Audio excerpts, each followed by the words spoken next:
Welcome to the collision. The Collision, where sports and politics smash. Thursdays at 10 a.m. and on iTunes and Google Play. WPFW, Washington, D.C.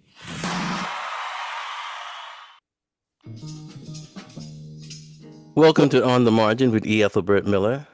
My guest today is Priya Vulchi. Priya Vulchi is the author of Good Friends, Bonds That Change Us and the World. She's also the co-author of Tell Me Who You Are. Priya Vulchi is presently pursuing an African American Study PhD at Harvard University. How are you doing this morning? I'm great. How are you? Okay, well, as I was saying before we went on the air, I love your book. I just want to, say that. It's a book that I think, as we discussed this morning, I think people will probably say, oh, I've got to read that. And I want to begin with a basic question.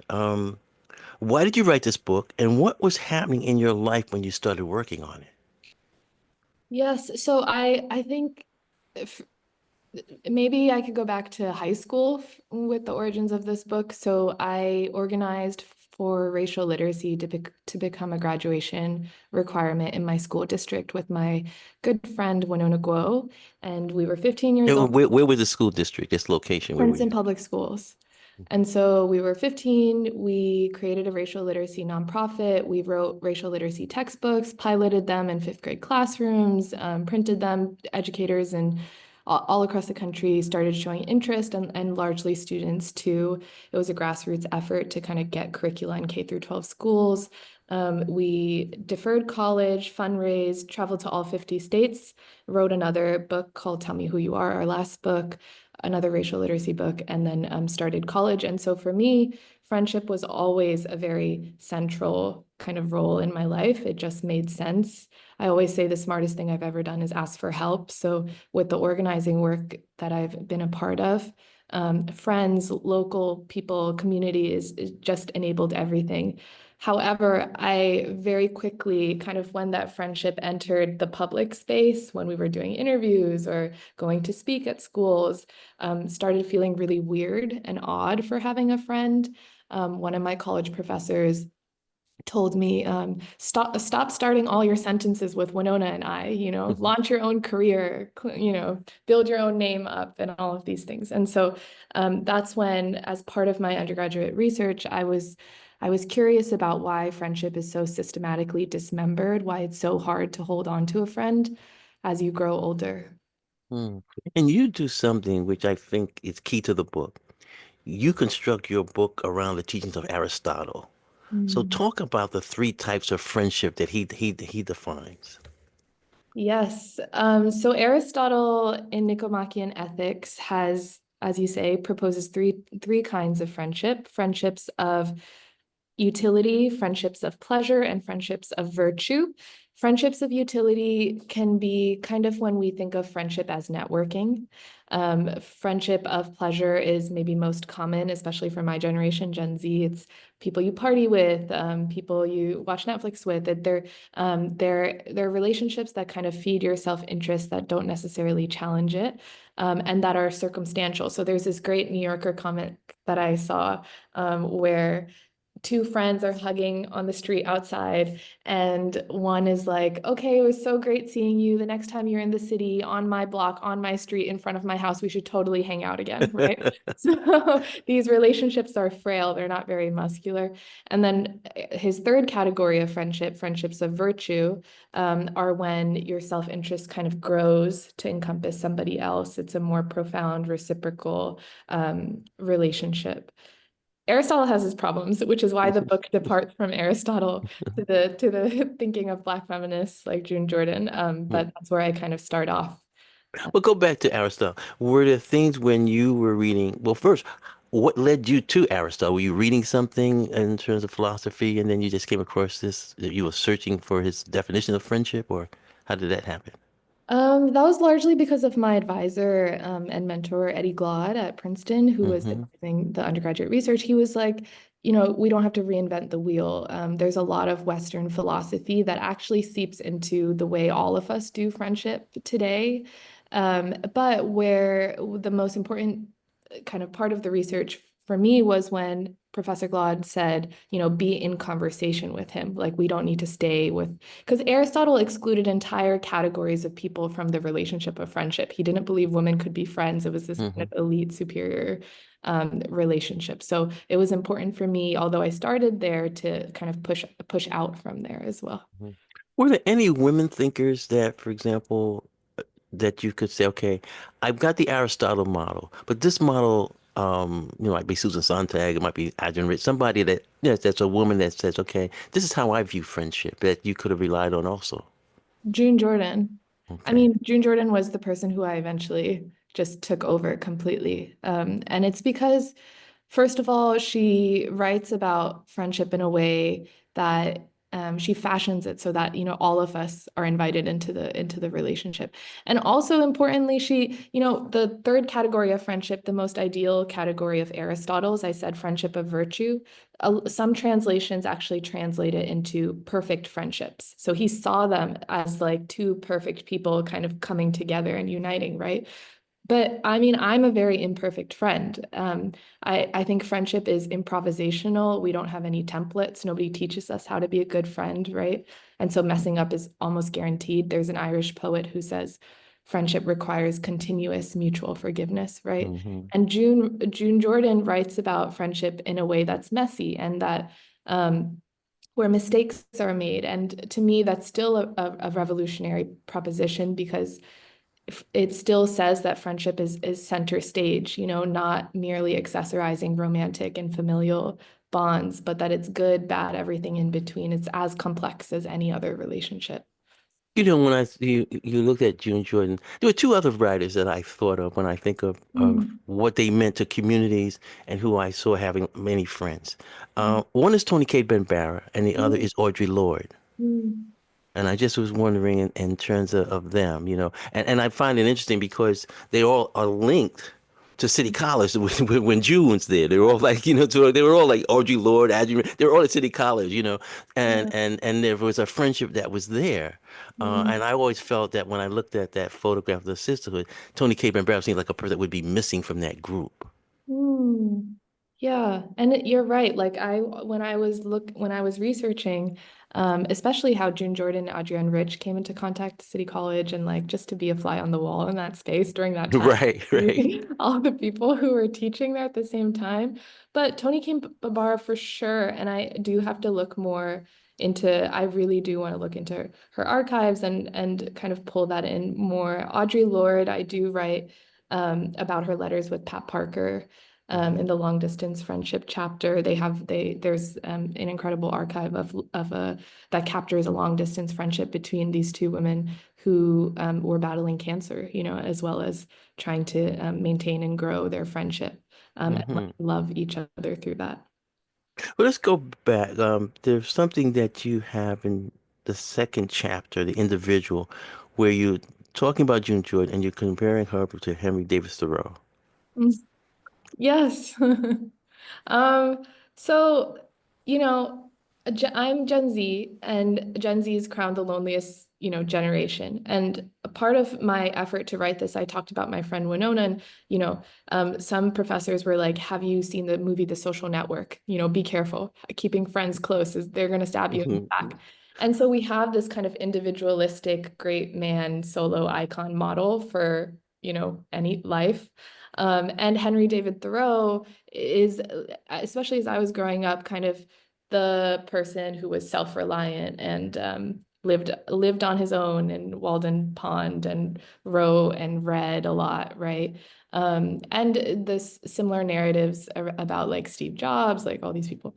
But in reality, Henry David Thoreau was writing in Walden Pond in his friend Emerson's cabin. His mom came to do his laundry, right? And so friendship is dismembered in collective memories, in archives. There's this whole like revisionist history that's going on. And even if, these like great figures didn't have a friend in the way Thoreau actually did, like framing them as individualistic people invisibilizes the systemic kind of friendship and help that they do get through life, right? Through their relationships to power and privilege. So June Jordan tries to go into the wilderness and mimic this lifestyle of Thoreau, living alone. And she's sexually assaulted. She realizes very quickly, like, she has this beautiful line, like, I want to go back into a crowded city. Like, I want to have noise and neighbors. And this quote, which blew me away, which is, what does it mean to be a legend to all and a friend to none? Um, Yeah, I didn't know all this about the Thoreau thing, but I do recall being out in Long Island with June in the winter months, uh, with a stick because of the dogs, because nobody's out there. You know yeah, what I'm saying? And yeah, for me, that's a long way from the South Bronx. Okay, you know what I'm yeah, saying? But yeah. what happens is that I didn't realize how much that was a part of that need to have a space for yourself, that the individual needs that space. Yeah. And I look at the fact that many times in the literary community, there were people who just didn't know June. I mean, she pretty much kept to herself, Mhm. but at the same time, you see that when she's out in California, all these students that, like she's like the center for that. So I was wondering about this, and this gets into migration and how people move around. Is a June Jordan from the East Coast is different from the one on the West Coast? Huh. I'm sure because we're all in relation to the people we are around, right? Like, of course, there must be like some kind of core. You knew her, I did not. So Hmm. there must be some core qualities about a person. But at least in my experience, the way I am, I lived in the Bay Area because I was, trying to meet some of June Jordan's friends and interview and then I was flying back here to Harvard to the Schlesinger archive to go through her letters and things. So, and even in that kind of movement coast to coast and the people who are in my kind of networks on in either place, I become a different person in their company. Let's have you read an excerpt. This is on page 9 because it takes us back to Aristotle, and I just thought that this passage was very interesting in terms of this page 9 and 10. Okay. Aristotle says friendship of virtue is the highest form of love. Today, marriage is the highest form of love. Companionship is romanticized as the purpose of marriage, not friendship. Friends exist only if fun or useful. There are no airport chasing goodbye movie scenes for friends. There are barely any songs or literature. With romantic partners, people make vows like in sickness or in health, but commitments to friends look like BFF bracelets. Romantic partners are considered soulmates, not friends. Finding romantic partnership is presented as the fundamental quest for meaning and fulfillment, not friendship. When I was in my first romantic relationship, somebody asked me how my better half was doing, and I rambled about Winona until I was interrupted. He had met my romantic partner, not her. But what if Winona was my better half in part because she was not my girlfriend? Because at their best, all relationships resemble friendships of virtue, whether with your lover, parents, or siblings. A relationship inclusive of pleasure and utility, but not limited by it. A sturdier, reciprocal, three-dimensional bond, unrestricted by short-lived utility or pleasure. If a relationship fails the standard of friendship, we are unobligated to remain embroiled in it. Because despite a relationship's label, such as parent or spouse, at its core, friendship is what it must hope to be.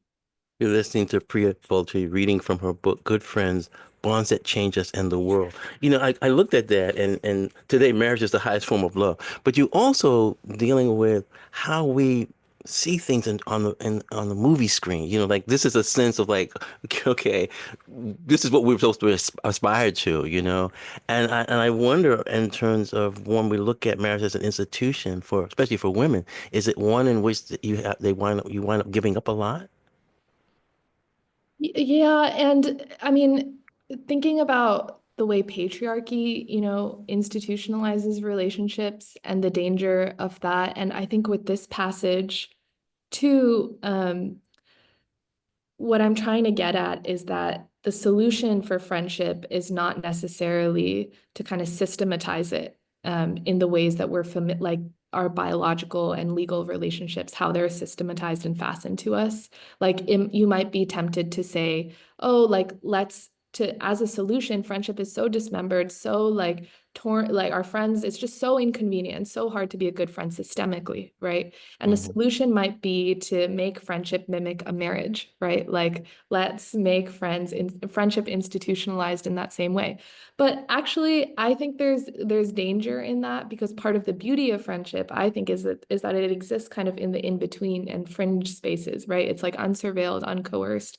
And that passage in particular is, we're in autopilot in so many of our relationships, right? Like with maybe a spouse, like our family members, because there's this like guaranteedness to them. There's this stickiness to them systemically, right? Like they're really tied to us. But friends is a relationship of choice, right? They there are systemically few consequences if a friend is to disappear on you.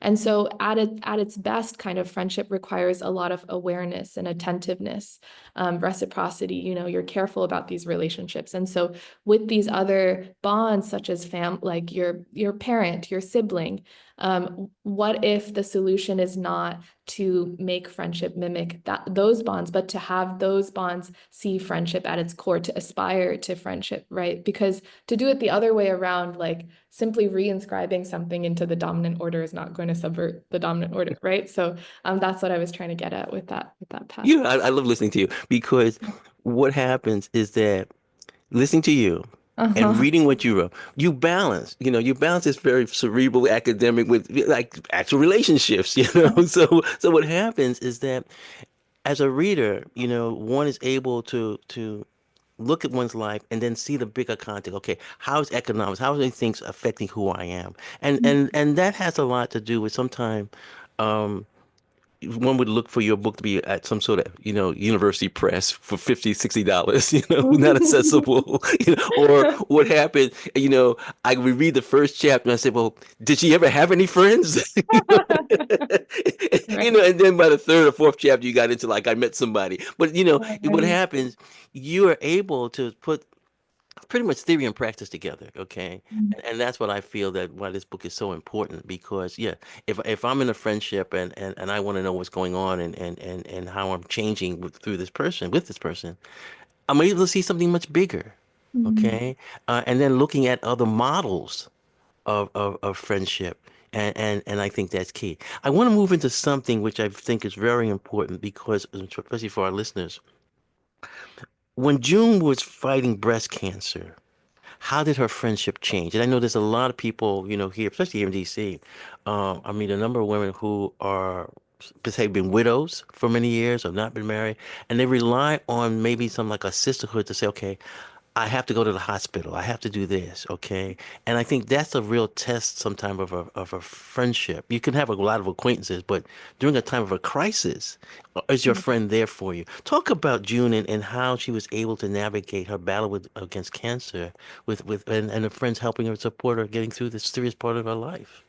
Yes. And again, I can only say what I found kind of through the archives and research. You knew her, so please correct me, or fill in any gaps. But and I was just speaking to someone the other day who had a similar situation to June, who isn't in that kind of care structure of a nuclear household with like a husband or a spouse to fill in those needs. But she told me, I was never alone at any doctor appointment for like at any night, like during the worst of the treatments. Her friends took care of her for every step of the way, right? And I think for me, again, I keep saying this, but it's so profound to me when someone not biologically or legally fastened to you cares for you as someone who is, because again, there's little obligation and also little few templates, right? Like it's an imagination thing. We don't think. When I was reading about how June's friends, one organizes her friendships into a digital network so she has easy access to them. Someone comes and cares for her garden. Someone helps her give blood. Someone's taking her. Angela Davis is taking her to a doctor's appointment. So and friends are coming over and sharing poetry and laughter. And so when I see like this level of care, one that isn't, goes beyond the like ease of friendship. Most of us want easiness in friendship. And then when it stops being easy, we like stop the friendship, right? To me, that's love. That's love. And going back to Aristotle, he has also the one thing I liked was he kind of shows three types of love that I think expands the way we think of love. He has eros, philia, and the third I'll get to, but eros and philia.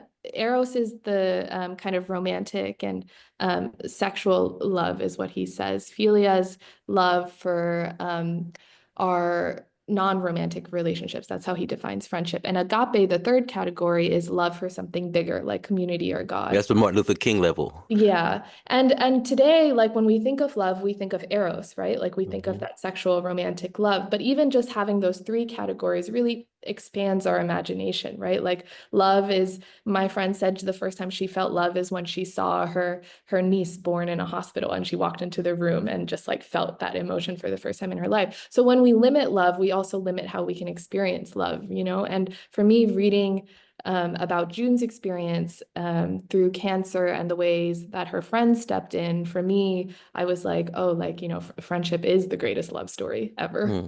Hmm. So, I was also looking at how, and this probably ties into you focusing on the individual, mm, that someone would say that if June was living in the South, she would have this support. Like something happened with the migrations, people moving. The same way, if I'm an immigrant, you look up and somebody say, well, if you were back in the old country, someone would be taking care of the elders. You would not be by yourself, especially during mm, times of sickness. And it's almost as if here in the U.S., because of backdrop of individuals you mentioned, that we think about ourselves before we think about others. mm. Yeah. And I think it's not, it's like it's cultural, but it's also by design, you know, just to think about it simply, the more alone you are, the more politically vulnerable you are, and the more Hmm. alone you are, the more politically vulnerable other people are, right? And it's not, I mean, it's reached kind of new levels with kind of our hyper capitalistic, individualistic lifestyle. I talk about this, I quote someone named Amelia Montooth, who describes how, you know, you might have, if you needed sugar, asked your neighbor. If you needed to Right. borrow a dress, you might have asked your friend. If you needed a ride to the airport, you might have like called a friend. But today, It's a lift. yeah, sugar, you Postmates, you know, dress, you order on Amazon, Right. airport, you Uber or Lyft, right? And but relying on friends for these things, you know, we're so timid to do so, which Hmm. reflects, I think, the quality of our friendships. But relying on friends, it actually challenges capitalist overconsumption and pressures to be self-reliant. And that kind of small favor economy between friends creates great bonding time, you know? Hmm. And so, and it's taken kind of new shapes and contours now in our current context, but this has always been the case. You know, Plato, even during like the Roman Republic, like, back then, you know, he said it doesn't make sense for the Persian Empire to foster bonds of friendship for its people to foster bonds of friendship between one another. It's no good for it, right? Like, so friendship has always been a threat to power because it's linked to solidarities. Hmm. We're talking about solidarity. I want to talk about the subtitle of your book. You talk about link the friendship, the positive friendship, link it to bonds that change us and the world. And I wonder, how are you able to determine that a friendship between, say, Angela Davis and a June Jordan provides them with the strength and courage to be activists? Yeah. Well, to me, in our hyper individualistic world, how can you be expected to care about a stranger? Like, how can you develop the political muscles to care, like in those profound ways, for someone else's well-being if you can't even care for your friends, you know? Hmm. So friendship, it's not an ending place, but it's a place to start, I think. And of course, it's based on how you practice it as well, right? Like, I'm very introverted, so sometimes I'm like, dang, why did I write a book about it? But you know, June also taught me, there's this great story that I found in one of her essays where she's taking a walk in northern Berkeley with her dog, and this random man runs out of his house up to her and is like, "Help! There was this anti-Semitic pamphlet that was dropped in my front lawn. My wife is Jewish. We have a baby. Like, have you seen anyone? Have you Hmm. seen anything suspicious?" And June immediately stops and gives her phone number, the phone numbers of people who or local who might be able to help, right? And kind of stays with this man until things calm down. And that was just such a display of friendliness to a stranger.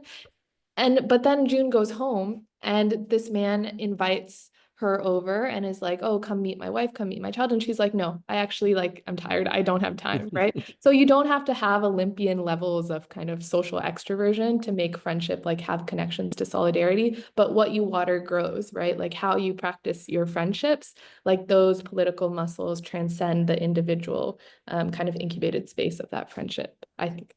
When I was growing up, my father instructed myself, my brother, my sister, about not having a lot of friends. And he didn't have a lot of friends, but he said, okay, don't confuse acquaintances with Mhm. friendship. Do Yeah. you agree with that? Yes, I agree. And I remember, everyone at the was a huge help with this book and interviewing and I remember very clearly you told me that when I interviewed you earlier. And to me that clarified how every miscellaneous relationship we call a friend. But I think there needs to be a standard and there needs to be clarity for who a good friend is, right? In order to give it the respect that it deserves. So I think acquaintances might be the people who, aren't taking the steps that good friends are, like we see, taking care of you during illness, sickness, Hmm. and political injustices, seeing how both harm you, right, in similar ways. So Well, I let's bring religion in, where someone would say, this is like a religious interpretation of it, that, if you do have one good friend, you are blessed. mm, It's like this is something that is extremely, like the reason why you have this is because God looked out for you. And you have this, it's like there's something that's divine about this relationship. There's always I remember my friend said, when you see your good friend, you light up. Like this, and you can meet a lot of people. You just don't light up for them. You know what I'm yeah. saying? Mhm. And that's, I guess, is that have that glow. And sometimes you see this with older couples who've been together for many years. They're sitting and there's a certain degree of not just friendship, but intimacy. Talk Mm. about intimacy and friendship. Hmm. Yeah. I mean,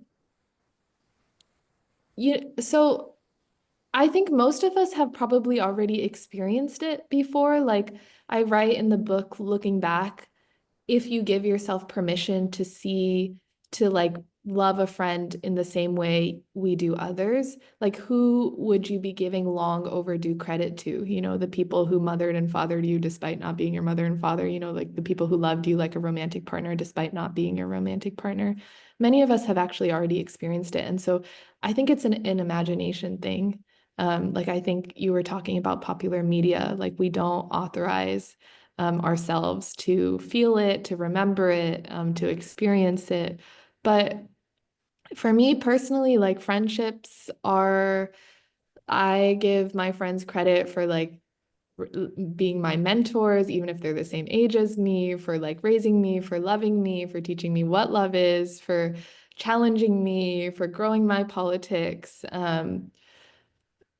Yeah, I mean, Well, before we go to break, I'm gonna ask you one of these Oprah questions. The question mm. is like, okay, Priya Vulchi, what movie comes to mind when you think of love and friendship?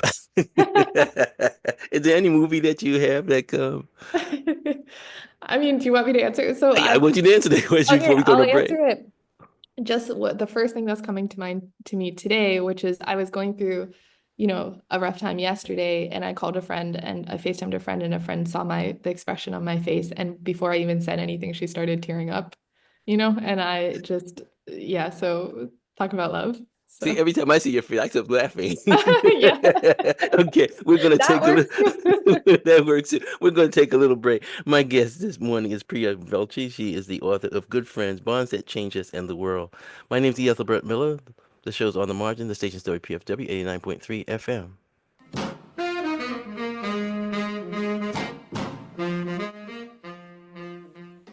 Peace. This is your social justice calendar for the week of April 28, 2025. Beginning on Thursday, May 1st from 6:30 to 8:30 p.m., Dr. Nubia Kai will launch her new book, A River of Prophecy. Constructing a Sacred History of African Americans at Sankofa Video Books and Cafe on 2714 Georgia Avenue, Northwest Washington, D.C. For more info, visit sankofa.com. On Friday, May the 2nd, from 6 to 9 p.m., the Foster and Adoptive Parent Advocacy Center is hosting their 3rd annual gala for foster care at the MLK Library on the rooftop terrace, 5th floor of 901 G Street Northwest, Washington, D.C. For more info, please visit eventbrite.com. Also on Friday, May 2nd, from 3 to 5 p.m., the young and gifted Carter Bonus will speak at his panel, Swinging the Spectrum, How Autism Became My Superpower on and Off the Golf Course at Sankofa Video Books and Cafe on 2714 Georgia Avenue, Northwest Washington, D.C. To hear more about his journey, attend this event, and for more info, visit sankofa.com. On Saturday, May 3rd, from 2 to 8 p.m., D.C. Alliance Against Racist and Political Repression presents the Butler Family Cookout at 2639 Bernie Place, Southeast Washington, D.C. To contact for questions or more info, reach out to dcaarpr@gmail.com. On Sunday, May 4th, from 7 to 9 p.m., there is a Sudan on Our Mind, Stories from Sudan panel discussion being hosted at Sankofa Video Books and Cafe, 2714 Georgia Avenue Northwest, Washington, D.C. For more info, go to sankofa.com. The WPFW Social Justice Calendar connects you with the heartbeat of grassroots activism in the DMV. Submissions can be emailed to socialjustice@wpfw.org. Please include the name, date, and address of the event. Submissions are due by Thursday at 5 p.m., at least 1 week in advance of your event. WPFW's Social Justice Calendar helps build a better world, one broadcast at a time. Okay, we're back on the margin with my guest, Priya Vulchi. Priya, you have make a statement in the book, which I underlined, and I want you to elaborate on, and it's on actually page 39. You write that love is intrinsically a political task. Mm. That was very profound. Was it? It was was it? Love is intrinsically a political task. It sounds like heavy lifting. Okay. Okay, I think the best way to get at this is to give another June Jordan anecdote. But I read one of her essays where she's talking about a meeting with Frances Fox Piven, and she talks about how with this friend, like the friendship is able to stay afloat if kind of the acrobatics of denial are employed. And one day during lunch, though, so by acrobatics of denial, she means like if she avoids certain topics, right? Like if avoid the elephant in the room, which in their friendship is her bisexuality. Okay. And one lunch though, June can't do it anymore. And there's a huge argument. And June realizes that participating in this kind of silencing, self-silencing, collaborating in the project of self-silencing feels like suicide. It's kind of like keeping her bisexuality quiet is kind of like slicing off your arm and expecting the rest of your body not to bleed out, right? Like she realizes that Frances has to love her for her entirety in order for the friendship to work and in order for love to work. And so just in a very simple sense, like friends must love you for who you are, right? Like that you can't keep politics out of friendship. Now, this seems simple to me and very clear to me, but then you have people like Aristotle, who Aristotle says philia is different from the word heteros. So both are very important relationships to him, but heteros is kind of like comradeship. It's a very political bond. They're very close, but it's the politics are involved. Philia, friendship, he says, there are no politics. Like politics must stay out of it. And that distinction, like between heteros and philia in his philosophy, never made sense to me, right? Because even just with that June and Frances example, like you can't love without loving someone, politics included. And there's, the famous feminist statement, like the personal is political, right? Well, June came under a lot of attack from because she was bisexual. She came under attack from people who were lesbian. Right. because she wasn't, she was checking two boxes instead of one Right. box. And Yeah. so that became, I want to have you comment on a friendship that you mentioned, which seems like an interesting friendship. And that's the friendship between Toni Morrison and Fran Lebowitz. And I remember that's a funny relationship, but It's and, hilarious. yeah, I love that. And so the way I wrote that friendship into the chapter on the role of joy in friendships actually was, after interviewing you and Alexis DeVoe and Kathy Engel, all of these people who were June Jordan's friends, and unprompted, all of you started describing June's laughter. yeah, because we were all silly. We were like, we never Yeah. grew up. We Yeah, were all kids. exactly. And I never even asked a question about it, but and it was like the sound that peppered her conversations apparently, and it just came up so often. And I was thinking about it. It's probably like making coffee or something, and I was thinking about it, and I was like, because writing about friendship, and as you say, like love is an intrinsically political task. Like writing about friendship in this more serious way, I was starting to feel like an imposter because I was like, I'm real goofy with my friends. I don't see maybe I can't be like these people, these like historic, like these, iconic figures, these iconic friends who really affected social change. But then I was like, of course, like they were all silly, like they laughed. And Like you. yeah, and so like actually I'm not disqualified Right. No, you're from part of the tribe. Oh, friendship in this way. And, right. and so the Toni Morrison and Fran Lebowitz story, they were great friends. Toni Morrison underwent surgery or was in the hospital, and Fran comes from New York to visit, and kind of is waiting around and sees Toni Morrison was teaching at Princeton, sees that her colleagues at Princeton, other professors, are bringing her these very like serious literature, and then look at Fran in horror as she hands Toni some trashy tabloids, and there's this levity to their friendship. Toni Morrison also went clubbing, and we don't learn about that when we learn about these people in school. Um, Right.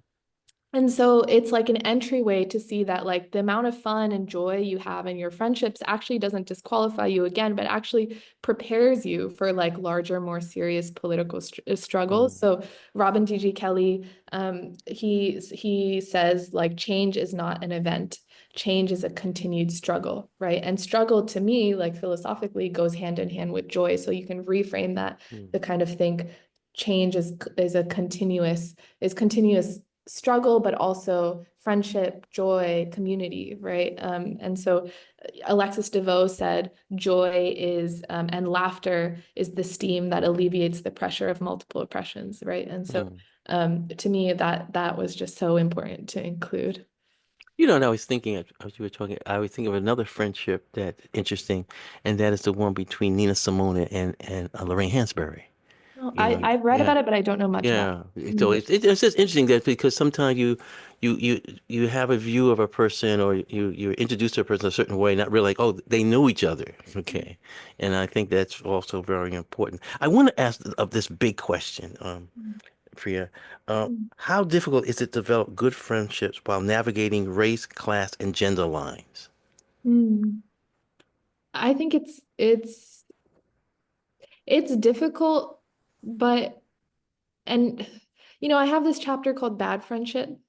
And It's we'll get to difficult. that. Yeah, yeah. It's difficult, but I don't want to say it's difficult in a way that like deters people because again, going back to this concept of like perfect, like good friendship, and like the book is titled Good Friends, like I think it takes a lot of bad friendship to become a good friend. Like That's something that my mother would say, when you're yeah, going off to college. yeah, yeah. Well, I agree with her, like I think good friendship I write is like a practice, not a destination. And so Right.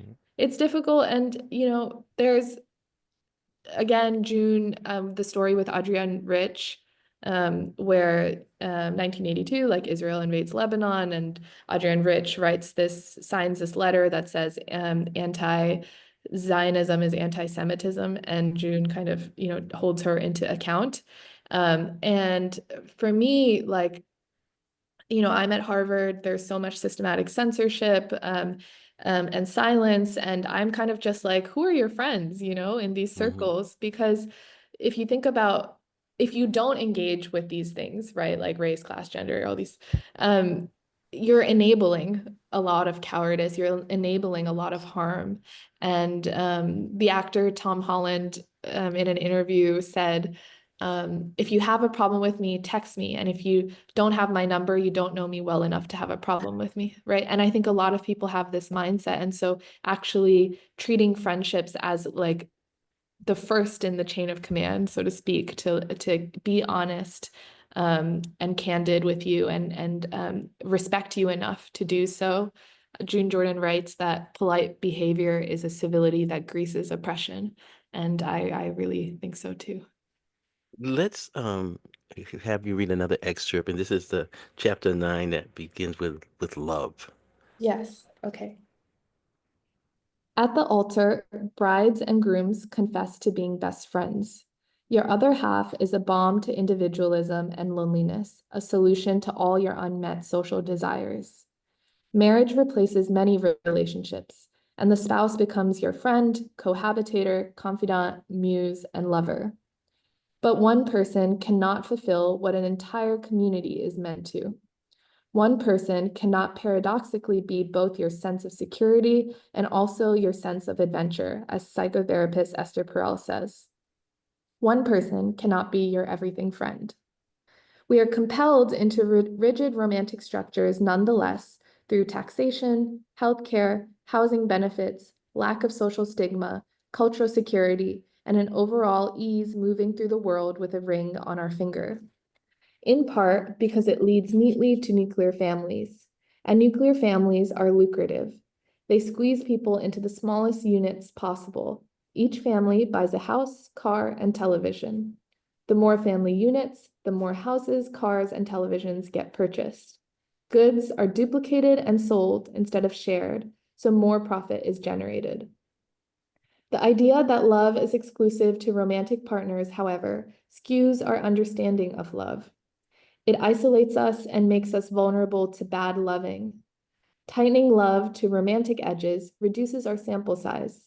And if love is defined by a few people as opposed to the average of many, love becomes lopsided. We have nothing to compare bad love to, so we normalize poor loving. Romantic partnerships and their subsequent nuclear families are where women are most likely to experience violence, discrimination, and unequal distribution of household labor. You're listening to Priya Vulchi reading from her book, Good Friends. You read that, and someone would say, "Well, that's depressing." You know, but you talk about this. I mean, this goes against what we were saying in terms of movies and things of that sort. We're sort of socialized into what we think love is. Yeah. Yeah, it's the whole Harry met Sally dynamic of like even, doing this book tour and things. I've been getting a lot of questions like, can men and women be friends, right? And not seeing love as um more than that, and also following social scripts, as you say, too, for what love is supposed to look like. Hmm. Your book also echoes a book that was very popular many years ago, called Open Marriage. I think it was by the O'Neills. I think it might have been the last name. I think they wound up getting divorced, but it was a thing where, it was almost like saying, okay, um, I'm married to somebody who doesn't like the theater, and so I don't go to the theater anymore because if I show up by myself, somebody would say, "Oh, your marriage must be problem, it must be something wrong with your marriage." But you say, "Okay, but I have a friend I can go to who likes the theater, so I'll just go to the theater with that person." But what happens is like, yes, one person can't fulfill all your needs. And it's interesting that you mentioned the community, not another person, but a community is needed if you're going to be healthy, I guess. Yeah, and you asked that question about like acquaintances and friends earlier. I do think like we need to qualify who is a good friend, but I don't think that means we don't have space for acquaintances either, right? So the aspect of a community, I feel like, our relationships are kind of like an ecosystem, and good friends have a role in that, which is what I'm trying to argue for. I'm trying to advocate for us to at least have, a good friend. But there are other kinds of relationships that should exist within that social ecosystem as well, which are important and I'm healthy. thinking of ecosystem and how we survive climate change. The same. Exactly. Well, you have and this is very important, Priya. Talk about the difference between friends and the relationship between friends and mentors. Oh, yeah. So I think mentorship at its best is a lot like intergenerational friendship. Something also I've been learning from you and the way that you've kept in touch and have helped. And we're so isolated intergenerationally, rarely kind of talking to people outside of our generation, outside of our own age range, but I think it's also very necessary and for the health of the community. And you were the person who I write about this story in the book, who told me about the Dr. Martin Luther King Jr. story with Edie Nixon, where he's like new in town, a young preacher, and Edie Nixon calls and asks for his help with the local bus boycott movement. And Dr. King says, oh, I'm not sure, like, can I have some time to think about it? And then Edie Nixon says, sure, I'm going to make a few other calls, like, I'll call you back. And Edie Nixon calls him back, and Dr. King is like, okay, fine, I'll do it. And Edie Nixon, who's 30 years older than him, it says, oh, that's great, because I invited like 30 people to your house, something like that. And they're going to be there at 3 o'clock. So the idea that like he propelled Right. Dr. King into the like globally renowned organizer who led one of the greatest boycotts in American history, right? And the idea that older friends can see in you what you don't even see in yourself. And that's very personal to me, like that bridging between generations and trying to introduce more reciprocity into the bonds between older and younger people. I got into racial literacy work because I was a local high school student. I felt like there was no text I could find. I didn't know where to look, right? With my friend Winona, we attended Princeton University was nearby. We attended a public lecture and got connected to Eddie Glaude, who is the chair of the department, or was the former chair of the Department of African American Studies. And we were just these local high school students. We didn't know, like, no name, no nothing. And he just plucked Baldwin and Morrison off his bookshelves and gave it to us and said, if you can't find anyone to talk to about these books, like, you can schedule a meeting with me, Mhm. And he really gave us funding to print the first copies of the textbooks that we made, the racial literacy books. And so that kind of bond to me, it was very clear that it enabled the work that I'm able to do. And I then transitioned in that chapter. I say that, okay, yes, these bonds across ages are really important. And but also, like, not all of us have this kind of Gandalf figure like Dr. Glaude was for me. I think Aristotle says friends are mirrors, but I think there are more. Like, I think they coach you into becoming a version of yourself, similarly, like a mentor, even if they're the same age as you. Mhm. All of us have experienced this, right? Like, friends are, no matter the age difference, are all mentors in some capacity. And so I think acknowledging that and like giving them again the long overdue credit for that role that they have in our life was important to me. Mhm. You have a term that I really like. I just circled it. I just love this term. You make a reference to what's called thought partners. Oh, yeah. I just love that term, thought partners. Yeah, yeah, that term was I think I said it to I quote my friend Johanna in this book, who is my thought partner in this life. And I it reminds me of the story between Alexis DeVoe and June Jordan, where Alexis, when I was interviewing her, said that she, at first, when she met June, she had a huge crush on June. And June said no. And, of course, she felt hurt by the rejection. But then June kind of expanded her imagination. She was like, um, that romantic and sexual stuff, you can do it with someone else. But what, Right. what we have going on is a friendship of the mind, where, in the words of Toni Morrison. And I like how you said you can do that with somebody else. someone else, yeah, Right. yeah. And so I thought partners are a way within the category of good friends to conceptualize the intimacy you have with someone. Yeah, and I felt it was interesting, and it's also I felt it was key to growth. Yeah. Like you're discovering things and together, and it's a certain sense of growth that Yeah. leads to enriching your life. But it also is tied into, it's almost like taking intimacy to another level, like telepathy, where you're this is we're one, so you're my thought partner, and I know exactly what you're thinking. Yeah, exactly. And it's like, again, growing up, I'm 25 years old, like all the movies we see, it's like some dude by a chalkboard having a genius idea strike him, you know? But in reality, right, like the best ideas I feel are created when we collaborate and not compete, you know?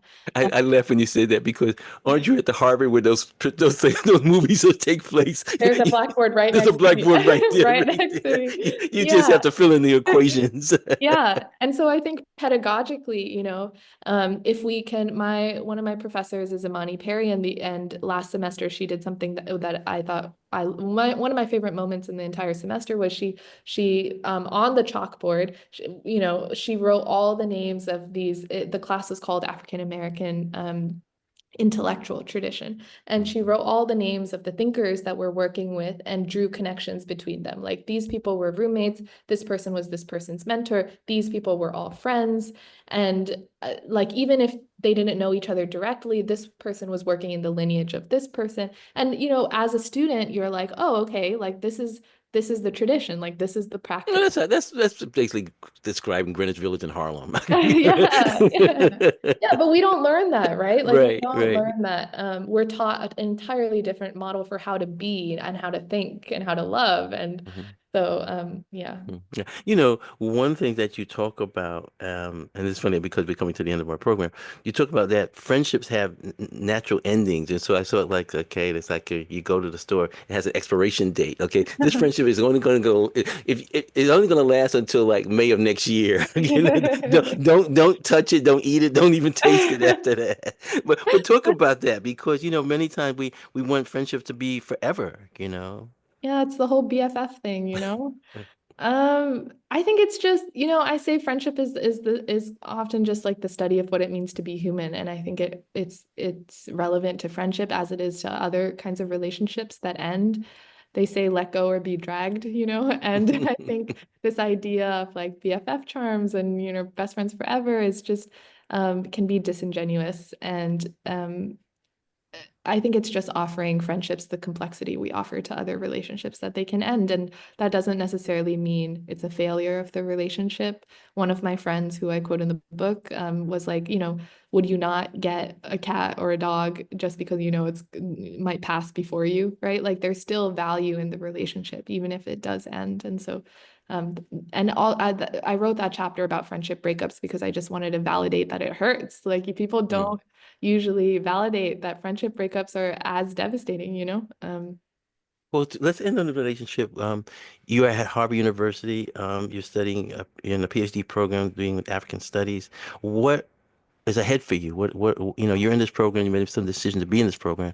Where do you feel this program is going to take you? What would you like to be doing in the future? I want to keep, Mentoring? yeah, um, I want to keep writing, and I'm here to learn simply, to do the work of the slow, kind of challenging work of study, to make sure I'm writing responsibly and carefully and thoughtfully. And I'm also here as, in kind of the spirit of friendship. I took 2 years after undergrad to write Good Friends, to transition it from an undergraduate academic kind of dense thesis to a book for a general audience. And it was very isolating to write kind of alone in my apartment. And Mm. so I'm here for the intellectual community as well. You know what somebody would ask at the last question. So what happened to Winona? What's she doing? Winona is a student at Columbia, and we're still friends. And I'm so lucky for my friendship with Winona and also the other good friendships that kind of unfurled after. Well, I am very happy that you wrote this book, and I'm very happy that I got to meet you because you are a good friend now too. And so I Mm. just want to thank you for the work that you've done and the work I know that you continue to do. My guest today has been Priya Vulchi. She is the author of Good Friends, Bonds That Change Us and the World. My name's Ethelbert Miller. The show's on the margin. The station's WPFW 89.3 FM.